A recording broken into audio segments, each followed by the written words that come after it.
여러분, 지금 이 순간에도 기초연금 대상자 736만 명 중 30만 명이 매달 받을 수 있는 돈을 그냥 버리고 있습니다. 1년에 413만 원, 10년이면 4천만 원이 넘는 금액입니다. 이 돈은 누가 챙기고 누가 놓치는 걸까요? 그런데 지금 더 중요한 변화가 하나 있습니다. 정부가 2026년부터 기초연금을 월 40만 원 수준으로 단계 상향하는 계획을 발표했습니다. 기준이 더 좋아지는 방향으로 가고 있다는 뜻입니다. 많은 어르신들이 말씀하십니다. 나는 집이 있으니까 안 돼. 국민연금 있는데 무슨 기초연금이야. 자녀에게 집을 넘겼으니 이제 무일 뿐이지. 하지만 문제는 정말 안 돼서가 아니라 신청 시기, 통장 잔액, 증여 시점, 이 세 가지 때문에 탈락하는 경우가 훨씬 많다는 점입니다. 이 말이 무슨 뜻이냐면 작년에 탈락입니다 들으셨던 분도 올해는 충분히 받으실 수 있다는 뜻입니다. 하지만 기준이 올랐다고 해서 자동으로 들어오는 건 아닙니다. 신청을 어떻게 하느냐, 언제 하느냐, 어떤 상태에서 하느냐에 따라서 2026년 이후엔 더 커질 수 있는 돈을 받을 수도 있고 반대로 몇 년치 수백만 원을 잃을 수도 있습니다. 2025년 선정 기준액은 월 228만 원. 작년에 안 됐던 분도 올해는 기회가 열리는 경우가 많습니다. 게다가 2026년 상향 계획까지 고려하면 지금 챙기는 사람과 놓치는 사람의 차이는 더 커질 겁니다. 그래서 끝까지 들으셔야 합니다. 중간에 끄면 30만 명이 놓치고 있는 그 명단에 여러분 이름도 들어갈 수 있습니다. 지금이 기회이고 준비한 사람이 먼저 챙기는 구조입니다. 영상만 보셔도 됩니다. 기다리면 늦습니다. 먼저 신청한 사람이 먼저 받습니다. 오늘 영상이 시작이라면 구독은 손실을 막는 보험입니다. 집이 있으면 무조건 탈락이라고 생각하고 신청조차 하지 않는 경우입니다. 정부는 집을 가지고 있다고 해서 그 집값 전체를 소득으로 계산하지 않습니다. 집의 전부가 아니라 일부만 소득으로 환산하여 계산합니다. 그래서 집이 있어도 기초연금을 받는 사례가 많습니다. 서울 은평구에 사시는 정순자 어머님은 시가 약 2억 원짜리 아파트 한 채를 보유하고 계셨습니다. 본인은 당연히 안 된다고 생각하셨습니다. 나는 집 있으니까 안 될 거야. 이렇게 판단하셨고 그대로 3년을 미신청 상태로 보냈습니다. 그런데 주민센터 직원이 일단 한번 확인해 보세요. 라고 권유하여 늦게라도 신청을 해보셨습니다. 결과는 매달 약 32만 원 지급. 3년 동안 받지 못한 금액을 계산하면 32만 원 곱하기 36개월, 약 1,200만 원 손실입니다. 여기서 기억해야 할 핵심은 하나입니다. 집이 있어도 기초연금을 받을 수 있습니다. 스스로 포기하는 것이 가장 큰 손해입니다. 일단 확인이 돈을 지키는 첫 번째 방법입니다. 집이 있어도 왜 가능한지, 정부가 재산을 어떤 방식으로 계산하는지 공식과 기준을 쉽게 설명드리겠습니다. 계속해서 함께 해주세요. 놓치면 실제로 큰 손해가 발생할 수 있습니다. 두 번째로 많이 발생하는 실수는 신청 시기입니다. 많은 분들이 이렇게 생각하십니다. 생일 지나면 신청하지. 바쁘니까 다음 달에 가야지. 조금 여유 있을 때 처리하면 되겠지. 하지만 이 생각 때문에 한 달치 연금을 그대로 놓치는 경우가 정말 많습니다. 서울 마포구에 사시는 김영수 어르신 68세. 생일이 3월 15일이셨습니다. 기초연금은 만 65세부터 신청할 수 있습니다. 그런데 김영수 어르신은 급한 일도 아니고 좀 이따가 가도 되겠지. 이렇게 생각하며 신청을 한 달 미루셨습니다. 그리고 4월 20일에 주민센터에 방문하셨습니다. 결과는 4월분부터 지급, 3월분 34만 원은 받을 수 없었습니다. 기초연금은 신청한 달부터 지급됩니다. 그 이전 달은 소급 지급되지 않습니다. 자격이 있었는데도 단지 한 달 늦게 신청했다는 이유로 약 34만 원을 놓쳤습니다. 김영수 어르신은 이렇게 말씀하셨습니다. 그때 하루만 더 일찍 갔어도 34만 원을 받을 수 있었는데 여기서 꼭 기억할 점이 있습니다. 생일 당일부터가 아니라 생일 한 달 전부터 신청이 가능합니다. 예를 들어 생일이 3월 15일이라면 2월 15일부터 신청할 수 있습니다. 서류를 미리 준비하여 생일 한 달 전에 신청하면 생일달부터 바로 지급됩니다. 집이 있다고 해서 기초연금을 못 받는 건 아닙니다. 정부는 재산 전체가 아니라 계산된 금액만 소득으로 봅니다. 스스로 나는 안 될 거야 하고 포기하면 그 순간부터 손해가 시작되는 겁니다. 정순자 어머님처럼 3년을 그냥 보내면 32만 원씩 매달 받을 수 있는 돈이 눈앞에서 사라집니다. 확인 한 번이 1152만 원을 살릴 수도 있습니다. 여기서 포인트는 간단합니다. 기초연금은 신청한 달부터 지급됩니다. 그 이전 달은 자격이 있어도 지급되지 않습니다. 생일 한 달 전부터 신청할 수 있으니 늦지 않게 준비만 해두시면 됩니다. 이 차이로 어떤 분은 한 달치를 바로 받지만 어떤 분은 34만 원을 그대로 놓칩니다. 정말 작은 타이밍 하나가 매달 돈이 되느냐 아니냐를 나눕니다. 중요한 내용이 아직 남아 있습니다. 조금만 더 들으시면 판단이 훨씬 쉬워집니다. 세 번째 실수는 국민연금을 받고 있으면 기초연금은 받을 수 없다고 생각하는 경우입니다. 많은 어르신들이 이렇게 말씀하십니다. 나는 국민연금 나오니까 해당 없겠지. 국민연금이 있는데 기초연금이 되겠어. 이 생각 때문에 신청조차 하지 않는 사례가 계속 발생합니다. 국민연금 수령 여부만으로 기초연금이 자동 제외되는 것은 아닙니다. 기초연금은 소득인 정액을 기준으로 판단하며 국민연금이 있으면 감액될 수는 있지만 지급이 완전히 중단되는 경우는 흔하지 않습니다. 대전에 사시는 만 66세 김금숙 어르신은 젊을 때 꾸준히 일하셨고 국민연금을 성실히 납부하셨습니다. 현재 월 45만 원의 국민연금을 받고 계셨습니다.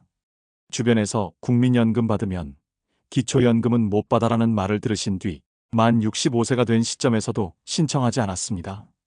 이후 3년 동안 그대로 미신청 상태였습니다. 어느 날 지인의 이야기를 듣고 확인해 보기로 하셨습니다. 주민센터에 방문해 신청을 진행했고 결과는 월 25만 원의 기초연금 지급이 결정되었습니다. 국민연금 45만 원과 합쳐 약 70만 원을 매달 받게 된 것입니다. 하지만 이미 지난 3년은 되돌릴 수 없었습니다. 25만 원 곱하기 36개월, 누락된 금액은 약 900만 원입니다. 결론은 단순합니다. 국민연금이 있어도 기초연금은 신청할 수 있습니다. 다만 국민연금이 많으면 기초연금이 조금 줄어들 수는 있습니다. 그래도 안 되는 게 아니라 얼마나 받을 수 있는지가 중요합니다. 주변 말만 믿고 포기하면 1년에 수백만 원씩 놓칠 수 있습니다. 반드시 직접 확인해 보셔야 합니다. 네 번째 실수는 재산을 자녀에게 먼저 넘기면 기초연금을 더 수월하게 받을 수 있을 것이라고 판단하는 경우입니다. 해운대 바닷바람이 익숙한 66세 이명자 어머님. 그동안 기초연금을 매달 34만 원씩 수령해오며 생활하고 계셨습니다. 국민연금도 월 40만 원 정도 받고 계셨고 기준 안에서 기초연금 지급이 이루어지고 있었습니다. 어머님은 어느 날 결정을 내리셨습니다. 어차피 나중에 줄 거라면 살아있을 때 미리 주는 것이 낫지 않을까. 3억 원 상당의 아파트를 아들에게 증여하기로 하셨습니다. 절차를 준비하고 명의를 이전하였습니다.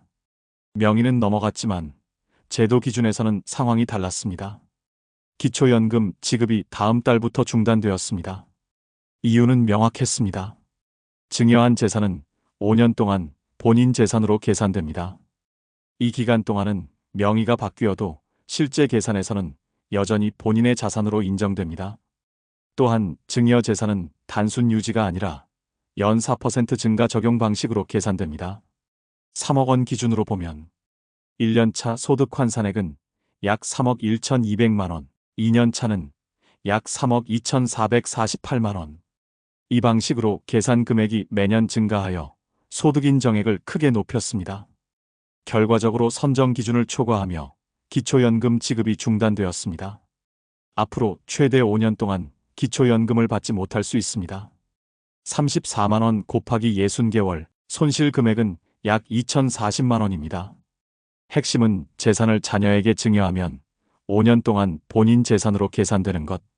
그리고 증여 재산은 연 4% 증가 적용으로 소득 환산액이 상승합니다. 기초연금을 수령 중에 증여하면 지급 중단 가능성이 있습니다.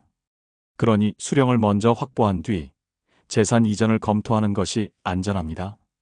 다섯 번째 실수는 통장 잔액과 금융 재산을 충분히 고려하지 않고 신청하는 경우입니다. 광주의 정태호 어르신은 만 65세가 되어 기초연금을 신청하셨습니다. 건강도 괜찮았고 소득도 많지 않아 무리 없이 될 것이라 생각하셨습니다. 그러나 결과는 탈락이었습니다. 어르신은 의아했습니다. 조건도 맞고 일도 거의 안 하는데 왜 탈락이지? 문제는 신청 직전 통장에 들어온 3천만 원이었습니다. 아들이 효도하는 마음으로 보내드린 돈이었습니다. 급하게 쓸 곳은 없으니 천천히 쓰자 생각하며 그대로 두었습니다. 하지만 기초연금에서는 이 돈이 금융재산으로 계산되었습니다. 금융재산에는 통장 잔액, 예금, 적금, 보험해약 환급금 등이 포함됩니다. 그리고 금융재산은 2천만 원까지 공제가 적용됩니다. 2천만 원까지는 계산에서 제외되지만 초과 금액은 소득 환산액으로 반영됩니다. 정태호 어르신의 경우 3천만 원 중 2천만 원을 제외하고 1천만 원이 계산 대상이 되었습니다. 이 초과분이 소득인 정액을 높였습니다. 그 결과 선정 기준을 넘어 탈락한 것입니다. 정태호 어르신은 다시 계산하셨습니다. 3천만 원을 생활비로 조금씩 사용하며 잔액을 줄이셨습니다. 몇 개월 뒤 다시 신청했고 이번에는 기준 안으로 들어왔습니다. 이후 매달 34만 원의 기초연금을 수령하고 계십니다. 여기서 중요한 건 아주 간단합니다. 통장에 있는 돈, 예금, 적금은 모두 금융재산으로 계산됩니다. 2천만 원까지는 빼주지만 그 이상은 그대로 소득으로 잡힙니다. 신청 직전에 큰 금액이 들어오면 기준을 넘겨 탈락할 수 있습니다. 신청하시기 전에 통장 잔액만 한번 확인하시면 됩니다. 이 한 번의 확인이 매달 들어오는 34만 원을 지켜줍니다. 부부가 함께 살고 계실 때는 계산 방식이 조금 다릅니다. 한 분만 신청해도 결국 부부 기준으로 심사가 이루어집니다. 이를 모르고 단독 신청만 했다가 금액이 줄거나 탈락하는 경우가 있습니다. 여기서 끊으면 안 됩니다. 지금부터 말씀드릴 내용이 실제로 많이 놓치고 후회하는 부분입니다. 끝까지 듣고 신청 전 마지막 체크 포인트까지 가져가셔야 합니다. 인천에 사는 최진호 어르신과 최영순 어머님 부부. 두 분 모두 66 함께 생활하고 계십니다. 남편인 최진호 어르신이 먼저 65세가 되던 해 홀로 신청을 했습니다. 나만 신청하면 되겠지 생각하셨던 겁니다. 결과는 탈락이었습니다. 소득과 재산을 두 분 합산으로 평가하면서 기준 금액을 넘긴 것으로 판단된 것입니다. 혼자 신청해도 부부가구 기준이 적용되기 때문입니다. 시간이 지나 부부가 함께 다시 신청했습니다. 이번에는 지급 결정이 났습니다. 월 약 55만 원, 두 분이 함께 받습니다. 1년이면 660만 원입니다. 부부라면 한 분만 신청하는 것보다 같이 신청해야 기준에 맞는 금액이 산정됩니다. 조건이 맞으면 두 사람 모두 받을 수 있고 둘 중 한 명만 받는 것보다 훨씬 유리합니다. 중요한 부분만 짚어두면 이렇습니다. 부부가 함께 살고 있다면 신청도 함께, 소득과 재산은 합산으로 계산됩니다. 둘 중 한 명만 신청하면 받을 수 있는 금액이 달라질 수 있습니다. 같이 준비하는 것이 가장 안전합니다. 기초연금을 받고 난 이후에도 놓치기 쉬운 부분이 있습니다. 신청만 하고 끝이 아니라 유지가 더 중요할 때가 있습니다. 먼저 주소 변경입니다. 이사를 하게 되면 30일 안에 주소 변경 신고를 해야 합니다. 주민센터에서 간단히 처리할 수 있습니다. 그런데 이 단계를 놓치면 지급이 중단될 수 있습니다. 기초연금은 주민등록정보와 지급정보가 연결되어 있습니다. 주소가 바뀌었는데 신고가 안 되어 있으면 연락 불가, 정보 확인 필요로 분류되고 일시적으로 지급이 멈추거나 보류되는 경우가 있습니다.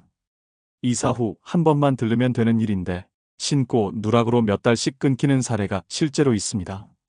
그리고 또 하나, 압류를 걱정하시는 분들이 많습니다. 내 통장에 받으면 혹시 압류되면 어떡하지? 채권 추심 들어오면 연금까지 가져가면 안 되는데? 이 질문 정말 자주 나옵니다. 이럴 때는 방법이 있습니다. 행복지킴이 통장을 사용하면 됩니다. 이 통장으로 기초연금을 받으면 185만 원까지는 압류가 어렵습니다. 은행 창구에 가서 행복지킴이 통장 개설하고 싶습니다라고 말씀하시면 안내받을 수 있습니다. 기초연금 신청 시 이 통장의 계좌번호를 등록하면 됩니다. 여기서 끊으면 안 됩니다. 지금 내용은 실수 방지였고 마지막으로 드릴 것은 이 모든 내용을 실제로 쓰는 방법입니다. 지금부터는 신청하기 전에 마지막으로 해야 할 점검을 정리해 드립니다. 계속 듣고 가셔야 내 돈을 놓치지 않습니다. 이제 준비만 하면 됩니다. 가장 중요한 건 서류를 챙기고 언제 어떻게 신청하느냐입니다. 방법은 어렵지 않습니다. 신분증과 통장만 있으면 기본 신청은 가능합니다. 주민센터를 방문해 기초연금 신청하려고 왔습니다. 이 한 문장으로 접수가 시작됩니다. 전화로 확인부터 해도 됩니다. 국번 없이 1355로 걸면 상담이 연결됩니다. 제가 기초연금 받을 수 있는지 확인받고 싶습니다. 짧게 말씀하시면 됩니다. 상담에서는 나이, 소득, 재산을 바탕으로 가능성을 안내해 줍니다. 가능성이 높다면 바로 신청 일정을 잡으시면 됩니다. 실제로 많은 분들이 복잡하지 않을까? 서류가 많아서 번거롭지 않을까? 이렇게 생각하시지만 신분증과 통장, 그리고 기본 사실만 확인되면 대부분 접수가 진행됩니다.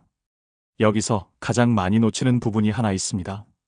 신청하기 전에 지금 본인의 금융재산, 통장 잔액이 얼마인지, 최근에 큰 돈이 들어온 적은 없는지 잠깐만 확인해야 합니다.